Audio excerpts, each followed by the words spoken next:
നമ്മുടെ ഈ ചാനലിനെ സ്നേഹിക്കുന്ന കോടാനുകോടി പ്രേക്ഷകർക്കും ഇപ്പോൾ ഈ പ്രോഗ്രാം കാണുന്ന മഹനീയ സാന്നിധ്യത്തിനും മനപ്പുറത്ത് മഠം നമ്മുടെ ചാനലിലേക്ക് നിസ്സീമമായ സുസ്വാഗതം. ഈ ചാനൽ ഇതുവരെ സബ്സ്ക്രൈബ് ചെയ്തിട്ടില്ലാത്തവർ ദയവായി സബ്സ്ക്രൈബ് ചെയ്യുക. കൂടുതൽ വിവരങ്ങൾക്കായി ബെല്ലൈക്കൺ അമർത്തുക. നമസ്കാരം. എല്ലാ മാന്യ പ്രേക്ഷകർക്കും,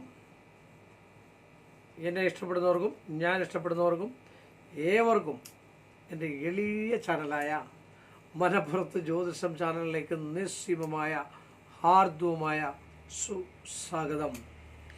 നമ്മൾ ഇവിടെ പറയുന്ന ഈശ്വരനിൽ ലയിക്കുവാനും ജനസമ്പർക്കത്തിൽ അല്ലെ നാട്ടുകാരോ വീട്ടുകാരോ ബന്ധുക്കളോ ഒക്കെ വെറുക്കാതിരിക്കാൻ എത്രയോ പേര് നമ്മളെ വെറുതെ വെറുക്കുന്നവരുണ്ട്, എത്രയോ പേര് നമ്മളെ സ്നേഹിക്കുന്നവരുണ്ട്.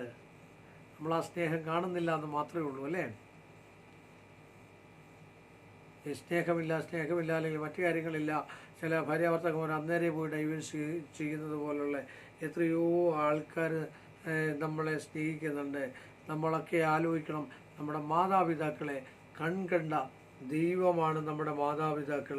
അതായത് ഞാനിവിടെ പറഞ്ഞ ജനങ്ങൾ സ്നേഹിക്കാനും കാർഷിക അഭിവൃദ്ധിക്കും ഏത് കൃഷി ചെയ്താലും വിജയിക്കാനുമുള്ള ഒരു പരിഹാരം, ഒരു അഭിഷേകമാണ് ഞാൻ ഇപ്പോൾ പറഞ്ഞു തരാൻ പോകുന്നത്. നിങ്ങൾ കേട്ടിട്ടുണ്ടോ? അത് ഞാൻ കേൾപ്പിച്ചു തരാം. അതുകൊണ്ട് നമ്മുടെ അച്ഛനും അമ്മയും കാണുമ്പോൾ ഒരിക്കലും നമ്മൾ അച്ഛനെയും അമ്മയെ നിന്ദിച്ച് പറയുകയോ, അവരൊക്കെ ക്ഷമിക്കുന്ന ആൾക്കാരാണ്. അച്ഛനേക്കാൾ ഏറ്റവും കൂടുതൽ ക്ഷമിക്കുന്നത് അമ്മയാണ്. ആ അമ്മയെ നമ്മൾ ഉൾക്കൊണ്ട് വേണം ജീവിക്കാൻ. ആരാണല്ലോ ആ ഉൾക്കൊണ്ട് ജീവിക്കുമ്പോൾ, അവർ പറഞ്ഞതനുസരിച്ച് ജീവിക്കുമ്പോഴേ നമ്മൾക്ക് നമ്മുടെ ഭാര്യയെയോ നമ്മുടെ ഭർത്താവിനെയോ സ്നേഹിക്കാൻ പറ്റുള്ളൂ. പക്ഷെ നമ്മുടെ ഭർത്താവ് അല്ലെങ്കിൽ നമ്മുടെ ഭാര്യയ്ക്കോ നമ്മുടെ വെച്ചാൽ ഒരു ഭാര്യയ്ക്ക് ഭർത്താവിനും ഭാര്യയ്ക്കും മനസ്സിലാകുന്നില്ല എങ്കിൽ ആ ജീവിതം അവിടെ തകരുകയാണ്. എന്തെങ്കിലും ഉണ്ടെങ്കിൽ അത് ബന്ധുക്കൾ നിമിത്തമോ അല്ലെങ്കിൽ മറ്റുള്ളവർ നിമിത്തമോ പറഞ്ഞു തീർക്കാതെ സ്വയം രണ്ടുപേരും തുറന്ന് സംസാരിച്ച് മാറ്റുകാർക്ക് ഏറ്റവും അതാണ് സ്നേഹത്തിനും ജനസ്നേഹം. ചിലർ പറയാം അയൽവക്കാർ കണ്ണെടുത്താകും, ഞാനൊന്നും ചെയ്തിട്ടില്ല, അയൽവക്കാർ എന്നോട് വലിയ പിണക്കാണ്. ചിലപ്പോൾ ഒരു വഴി കൊടുക്കാത്തതിൻ്റെ പ്രശ്നമായിരിക്കാം, ചിലപ്പോൾ ഇത്തിരി വെള്ളം കോരിക്കാത്തതിൻ്റെ പ്രശ്നമായിരിക്കാം, അല്ലെങ്കിൽ അവിടെ നല്ലൊരു വണ്ടി മേടിച്ചതിൻ്റെ പ്രശ്നമാണ്. അങ്ങനെയുള്ള അയൽവക്കാരുണ്ട്. അപ്പുറത്ത് ചുമന്ന ഫ്രിഡ്ജ് മേടിച്ചു കഴിഞ്ഞാൽ ഇപ്പുറത്തും അതിൻ്റെ വലിപ്പമുള്ള വലിയ ഫ്രിഡ്ജ് മേടിക്കണം. അപ്പുറത്ത് ചെറിയൊരു മാരുതി മേടിച്ചാൽ ഇപ്പുറത്ത് ബെൻസ് മേടിക്കണം. അപ്പുറത്ത് പിന്നെ വേറെന്തെങ്കിലും അവിടുത്തെ 3 നിലയാണെങ്കിൽ ഇവിടെ 4 നില പണിയണം. ഇങ്ങനെയുള്ള നമ്മൾ ഇതിനു പോകുന്നു? നമ്മൾ ഉള്ളത് കൊണ്ട് ഓണം പോലെ ജീവിക്കുക, അതല്ലേ ഉത്തമം. അതിൻ്റെ കൂടെ ഈശ്വരാധീനം കൂടുണ്ടെങ്കിൽ നന്മയായിട്ട് നമുക്ക് ജീവിക്കാം, ദൈവത്തെ അറിഞ്ഞ് ജീവിക്കാം. ഞാൻ എപ്പോഴും പറയാം, നേരുള്ളത് ആയിട്ട് ചെയ്യുന്നവൻ നിർഭയനായിരിക്കും. ഒരാളിൻ്റെ അടുക്കലും തോൽക്കില്ല. ഒരാൾ എന്നെ എത്രയോ ആൾക്കാർ ഭീഷണി പിടിച്ച് ഇരിക്കുന്നു. ഈ ഒരു സെഗ്മെൻ്റൊക്കെ ചെയ്യുമ്പോൾ എത്രയോ ലെറ്ററുകൾ വന്നിരിക്കുന്നു.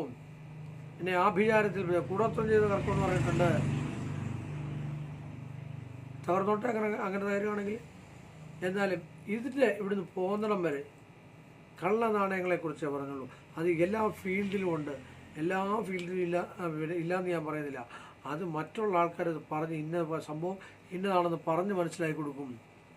ഇല്ലെങ്കിൽ നാളെ ഇത് വളർന്നു വന്നു കഴിഞ്ഞിട്ട് വേറെ ആൾക്കാർ നല്ലതാണെന്ന് പറഞ്ഞ് അങ്ങനെ പഠിച്ചിറങ്ങാൻ സാധ്യതയില്ല. അത് ഉറപ്പാണ്. ഒരു ഗുണവും ഉണ്ടാകത്തില്ല. നിങ്ങൾ അല്ലെങ്കിൽ വർഷങ്ങൾ കഴിഞ്ഞിട്ട് ഞാൻ ജീവിച്ചിരിപ്പുണ്ടെങ്കിൽ ഒരു 10 വർഷം കഴിഞ്ഞിട്ട് ഞാൻ ഈ പറയുന്ന വാക്കുകൾ എഴുതിയിട്ട് നിങ്ങൾ എന്നെ കണ്ട് കാണീര്. ഒരിക്കലും ഉണ്ടാകത്തില്ല. പരിലിപ്പിലായി പോകത്തേ ഉള്ളൂ. വിദ്യ, ഗുരു എന്ന് പറഞ്ഞാൽ തന്നെ അർത്ഥമുണ്ട്. അതാണ് ഞാൻ മുമ്പേ പറഞ്ഞത്. മാതാവ്, പിതാവ്, ഗുരു, ദൈവം, ഇത്രയും കാര്യങ്ങൾ നിങ്ങൾക്കറിയാവുന്നതാണിത്. നിങ്ങൾക്ക് തന്നെ അറിയാവുന്നതാണ്. നിങ്ങൾ എന്നെക്കാളൊക്കെ അറിവുള്ളവരും ബുദ്ധിയുള്ളവരും വിദ്യാഭ്യാസ യോഗ്യതയുള്ളവരും നല്ല നല്ല പൊസിഷനുകളിലും ഒക്കെ ഇരിക്കുന്നവരും എന്നോട് വൈരാഗ്യമുള്ളവരുണ്ടായിരിക്കാം, വൈരാഗ്യം ഇല്ലാത്തവരുണ്ടായിരിക്കാം, ഒക്കെ ആയിരിക്കാം. പക്ഷേ എങ്കിലും നിങ്ങളൊരു വാക്ക് ഉൾക്കൊള്ളുന്നെങ്കിൽ അതെനിക്ക് വളരെ സന്തോഷമാണ്. ഞാൻ ഇവിടെ ഇരുന്ന് കാണും, ഭഗവാൻ കാണിച്ചു തരും വാക്കുകളെ ഉൾക്കൊണ്ടു കഴിഞ്ഞാൽ. അതുകൊണ്ടാണ് മാതാവിനെ ആണെങ്കിലും പിതാവിനെ ആണെങ്കിലും ബൈബിളിൽ പറയും. ഇപ്പം എല്ലാവരും ചോദിക്കും ബൈബിളും ഖുറാനും ഒക്കെ എന്ന് തൊട്ടേ ഞാനിത് പറയുന്നുണ്ട്. ജെൻസിനെ കുറിച്ച് പറയുന്നുണ്ട്, മറ്റു കാര്യങ്ങളെക്കുറിച്ച് പറയുന്നത്. അന്നേരം എല്ലാം പാരമ്പര്യം വെച്ച് ജാതി വെച്ചിട്ടാണെന്നാണ് പറയുന്നത്. അത് എന്തിനാണെന്ന് വെച്ചാൽ ചില കോമരങ്ങൾ അതിനെന്താ പറയുക, ജാതി ഭ്രഷ്ട ഉണ്ടാക്കുവാൻ വേണ്ടി ഇറങ്ങി തിരിച്ചിരിക്കുകയാണ്. സമുന്നത ജാതിയാണെങ്കിലും വ്രണപ്പെടുത്തി കഴിഞ്ഞാൽ ഒരാളെ വ്രണപ്പെടുത്തുമ്പോൾ, ഒരാളെ ആക്കുമ്പോഴാണ്. പക്ഷേ സത്യസന്ധനായ ഒരാളാണെങ്കിൽ കുഴപ്പമില്ല, ആ ഒരാളെ മോശപ്പെടുത്തുവാണെങ്കിൽ ദോഷമാണെന്ന് പറയാം. ഈ ജനങ്ങളെ വഞ്ചിച്ചുകൊണ്ടിരിക്കുന്നതായിട്ടുള്ള അവസ്ഥ നമ്മളിവിടെ പറഞ്ഞിരിക്കുന്നത് അത് ജനസ്നേഹത്തിൻ്റെ കാര്യം. അമ്മയും അച്ഛനെയും ഒക്കെ സ്നേഹിക്കാൻ, അമ്മയുടെ സ്നേഹം പിടിച്ചു പറ്റുവാനും, അതുപോലെ തന്നെ മാതൃഗുണങ്ങളുണ്ടാകുവാനും അച്ഛൻ്റെ പിതൃഗുണങ്ങളുണ്ടാകുവാനും ഒക്കെ നമ്മൾ ഏറ്റവും കൂടുതൽ അഭിഷേകം ചെയ്യേണ്ടത് പഴച്ചാറുകളാണ്. കേട്ടിട്ടുണ്ടോ? ഇവിടെ ആരെങ്കിലും പറഞ്ഞു പോകുന്നത് ഗ്രന്ഥത്തിലുള്ളതാണ്, അഭിഷേകങ്ങളിൽ പെടുന്നതാണ്. താന്ത്രികം പഠിച്ചിറങ്ങും പറഞ്ഞു കൊടുക്കുന്ന സാധനമാണിത്. പഴച്ചാറുകൾ കൊണ്ട് ഭഗവാനോ ഭഗവതിക്കോ അതവിടുത്തെ ദേവപ്രശ്ന തത്തുല്യമായിട്ട് അവിടെ വന്നിരിക്കുന്നതായിട്ടുള്ള ക്ഷേത്രാചാര മര്യാദ അനുസരിച്ച് നമ്മൾ ചെയ്തു കഴിഞ്ഞാൽ 100-ൽ 101% നമുക്ക് അയൽക്കാരുമായിട്ട്, അതല്ലേ ബൈബിൾ പറഞ്ഞ അയൽക്കാരെ നമ്മൾ സ്നേഹിക്കണം. ഞാൻ മുമ്പേ പറഞ്ഞു വന്ന വിഷയം എന്താണെന്ന് വെച്ചാൽ 7 അച്ഛനെയും അമ്മയും ഗുരുവിനെയും നിന്ദിക്കുന്നവർ 7 തലമുറ കഴിഞ്ഞാലും അതിൻ്റെ ശാപം പോത്തില്ലെന്നാണ് പറയുന്നത്. നിങ്ങൾ ബൈബിൾ എടുത്ത് വായിച്ചു നോക്കിയോ. ഒരു ക്രിസ്ത്യൻ സഹോദരനാണ് ഇത് കാണുന്നതെങ്കിൽ, ഒരു ക്രിസ്ത്യൻ സുഹൃത്താണ് കാണുന്നതെങ്കിൽ, നമ്മളിൽ എല്ലാവരിലും ഈശ്വരനുണ്ട്. അത് പ്രാപ്തമാക്കിയെടുക്കുന്ന ആൾ നമ്മളാണ്. എല്ലാത്തിലും കഴിവുകളുള്ള ഒരുപാട് ആൾക്കാരുണ്ട്. ആ കഴിവിനെ വളർത്തിയെടുക്കാൻ വേണ്ടിയാണ് നമ്മൾ പ്രാഥമിക വിദ്യാഭ്യാസവും ഒക്കെ ചെയ്യുക. നോളജ് എന്ന് പറഞ്ഞാൽ വേറെയാണ്, വിദ്യാഭ്യാസം എന്ന് പറഞ്ഞാൽ വേറെയാണ്. ഒരു MA BEd പഠിച്ചു, അല്ലെങ്കിൽ നെറ്റ് അല്ലെങ്കിൽ സെറ്റ് അതൊക്കെ ഇതെല്ലാം പാസ്സായതിനു ശേഷം കോളേജിൽ ഒരു ലെക്ചറായാൽ നോളജൂടെ സ്വയാർജിത സ്വഭാവത്തോട് കുട്ടികൾക്ക് മനസ്സിലാകണമെങ്കിൽ ചിലർ പറയും ഇന്ന സാർ പഠിപ്പിക്കുന്നത് നന്നായിട്ട് മനസ്സിലാവും, ഇന്ന സാർ പഠിപ്പിച്ചാൽ നന്നായിട്ട് മനസ്സിലാകത്തില്ല. എന്തുകൊണ്ടാണ്? അത് ആ പുസ്തകത്തിലെ മാത്രം അങ്ങോട്ട് ഇറക്കി അങ്ങോട്ട് വെച്ച് തരുന്നതുകൊണ്ടാണ്.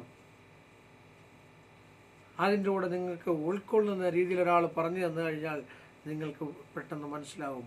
അതുകൊണ്ടൊക്കെയാണ് ജ്ഞാനേന്ദ്രിയങ്ങൾ, ജ്ഞാനമുണ്ടാകാനുള്ള തലച്ചോറ് പ്രവർത്തിക്കുന്നതായിട്ടുള്ള ഏറ്റവും കൂടുതൽ വികാസം പ്രാപിക്കുന്നതും, വികാസം എന്ന് പറഞ്ഞാൽ വലിപ്പമല്ല, എന്നുവെച്ചാൽ ബുദ്ധി പ്രാപിക്കുന്ന സാധനമാണ് തലച്ചോറ്. അതിനാണ് ഓരോ കാര്യങ്ങൾ, പ്രാണായാമങ്ങളും മറ്റു കാര്യങ്ങളും ഒക്കെ ജ്യോതിഷ സംബന്ധമായിട്ട് പറയുന്നതും മന്ത്രങ്ങളും ധ്യാനങ്ങളും ജപങ്ങളും ഒക്കെ വേണമെന്നൊക്കെ പറയുന്നതിൻ്റെ ആവശ്യകത അതാണ്. അതുകൊണ്ടാണ് ഞാനിവിടെ ഈ പഴച്ചാറുകളുടെ കാര്യം പറഞ്ഞപ്പം കാർഷിക അഭിവൃദ്ധിക്ക് കൃഷി ചെയ്യുന്നവർക്ക് പറയത്തില്ലേ, ഈ ആണ്ടിൽ ഇറക്കിയ കൃഷിയെല്ലാം നഷ്ടമായിരുന്നു. അങ്ങനെ നഷ്ടപ്പെട്ടു പോകാതിരിക്കാൻ ഒരു പരിധിയെങ്കിലും കാലാവസ്ഥകളെ ഒന്നും നമുക്ക് തടുത്തു നിർത്താൻ പറ്റുന്നതല്ല. പ്രളയത്തെ ഒന്നും തടുത്തു നിർത്താൻ, പ്രളയത്തിനെ തടുത്ത് നിർത്താതെ ഓടിയ മാന്യമഹാജനങ്ങൾ കേരളത്തിലുള്ളതാണ്. അമാനുഷികമായ സിദ്ധർ കേരളത്തിലുള്ളതാണ്. ആ സമയത്ത് ഗുഹയ്ക്കേറിയിരുന്ന കക്ഷികളാണ് 2-3 മാസം. അന്നേരം ഈ റിസൾട്ടുകൾ കണ്ടില്ലായിരുന്നു. എവിടെ പോയി റിസൾട്ട്? പഴച്ചാറുകൾ കൊണ്ട് അഭിഷേകം ചെയ്തു കഴിഞ്ഞാൽ കൃഷി സമ്പത്തുണ്ടാകുവാനും കാർഷിക വൃത്തികളിൽ ഏർപ്പെട്ട് ജീവിക്കുന്നവർക്ക് അത്യുത്തമവും, അതുപോലെ തന്നെ സ്നേഹസമ്പന്നനാകാനും അയൽക്കാരുമായിട്ടും സുഹൃത്തുക്കളോടുമായിട്ടും ബന്ധുക്കളുമായിട്ടും അമ്മ വഴിക്കും അച്ഛൻ വഴിക്കും ഒക്കെ നമുക്ക് സ്നേഹം, അവിടെ സ്നേഹമാണ് വേണ്ടിയത്. സ്നേഹം എന്ന് പറഞ്ഞ പ്രേമം, നിങ്ങൾ ഈ സ്നേഹം പ്രേമം എന്ന് വിചാരിക്കുന്ന മറ്റുള്ളൊരു പ്രേമമല്ല ഞാൻ ഉദ്ദേശിക്കുന്നത്. അങ്ങനെ തെറ്റിദ്ധരിക്കരുത്. അതും പ്രേമം തന്നെ, സ്നേഹം തന്നെയാണ്. അമ്മയോടുള്ളൊരു സ്നേഹം, അതൊരു വാത്സല്യം. അച്ഛനോടുള്ളൊരു വാത്സല്യം, മക്കളോടുള്ളൊരു വാത്സല്യം, അച്ഛനപ്പൂമാരോടുള്ളൊരു വാത്സല്യം. ആ ഗുരുത്വം കളഞ്ഞാൽ പിന്നെന്തിന് ജീവിക്കുന്നു? ഏതായാലും ജീവിതത്തിൽ നമ്മൾ ഒന്നും കൊണ്ടുപോകാനില്ല. എത്ര ലുബ്ധിച്ചെന്ന് പറഞ്ഞാലും അതും പറയുന്നുണ്ട്. ലുബ്ധനെ ഒരിക്കലും നരകത്തിൽ കയറ്റില്ല എന്ന് പറയുന്നുണ്ട്. ആവശ്യത്തിന് ധനം എന്ന് വെച്ചാൽ ചില പിശുക്കന്മാരില്ലേ, നമ്മളൊക്കെ പറയില്ലേ, തരി വരെ പെറുക്കും എന്ന് പെറുക്കി എണ്ണി നോക്കുമെന്ന് പറയത്തില്ലേ, മൺതരി പോലും പെറുക്കി എണ്ണി നോക്കുമെന്ന് പറയത്തില്ലേ. ഒന്നിനും ഇറക്കാത്ത അവർക്ക് ഒരു സ്വസ്ഥ ജീവിതം ഉണ്ടാകത്തില്ല. അവരുടെ മനസ്സിന് എപ്പോഴും അങ്കലാപ്പായിരിക്കും, എപ്പോഴും കഷ്ടനഷ്ടങ്ങളും ഒക്കെ ആയിരിക്കും. സംശയാതീതമായ കാര്യമാണ്. അപ്പം പഴച്ചാറ് കൊണ്ട് അഭിഷേകം ചെയ്ത് കഴിഞ്ഞാൽ നമ്മൾ ജനങ്ങളെ സ്നേഹിക്കാനും ജനങ്ങൾ നമ്മളെ സ്നേഹിക്കാനും അതുപോലെ തന്നെ കാർഷികമായിട്ടുള്ള അഭിവൃദ്ധിക്കും അത്യുത്തമമാണെന്ന് പറഞ്ഞുകൊണ്ട് ഈ എളിയ മനുഷ്യൻ്റെ ചെറിയ എപ്പിസോഡ് ഇവിടെ അവസാനിക്കുന്നു. വീണ്ടും നമ്മൾ തമ്മിൽ കാണുന്നവരെ